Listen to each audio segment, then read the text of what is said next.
ഇതാണ് പയ്യന്റെ അമ്മയാണ്. അനുമോളുടെ വിവാഹ വാർത്ത എത്തിയതോടെ ആരാധകരുടെ ശ്രദ്ധ മുഴുവൻ ഇപ്പോൾ ഒരേ ഒരു കാര്യത്തിലാണ്. ആരാണ് അനുമോളുടെ വരൻ? എങ്ങനെയാണ് ആ കുടുംബം? ടെലിവിഷൻ രംഗത്ത് തന്റേതായ ഇടം നേടിയ അനുമോളുടെ ജീവിതത്തിലെ ഈ പുതിയ അധ്യായം ഏറെ സന്തോഷത്തോടെയാണ് ആരാധകർ നോക്കിക്കാണുന്നത്. പ്രത്യേകിച്ച് ശ്രദ്ധ നേടുന്നത് വരന്റെ കുടുംബത്തെക്കുറിച്ചുള്ള വിശേഷങ്ങളാണ്. തമിഴ്നാട്ടുകാരനായ ഭുവനേഷ് രാജേന്ദ്രനെയാണ് അനുമോൾ ജീവിത പങ്കാളിയാക്കിയിരിക്കുന്നത്. ഇൻസ്റ്റഗ്രാം റീൽ ക്രിയേറ്ററും ഫിറ്റ്നസ് ഫ്രീക്കും ഒക്കെയാണ് ഭുവനേഷ്. വളരെ സ്നേഹവും അടുപ്പവും ഒക്കെ നിറഞ്ഞ കുടുംബമാണ് ഭുവനേഷിൻ്റെത്. അച്ഛൻ്റെയും അമ്മയുടെയും ഏക മകൻ.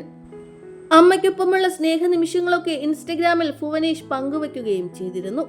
കഴിഞ്ഞ ദിവസം അനുമോൾ പങ്കുവച്ച പ്രീ വെഡിംഗ് ഫോട്ടോഷൂട്ടുകളിലും ഈ അമ്മയെ കാണാം. സുന്ദരിയായ നിഷ്കളങ്കയായ ഒരു പാവമമ്മ. അനുമോളെ പോലെ കുടുംബ ബന്ധങ്ങൾക്ക് വലിയ വില നൽകുന്ന ഒരു പെൺകുട്ടിക്ക് നല്ലൊരു കുടുംബത്തിലേക്ക് തന്നെ ചെന്ന് കയറാൻ പറ്റട്ടെ എന്നാണ് എല്ലാവരുടെയും ആശംസ.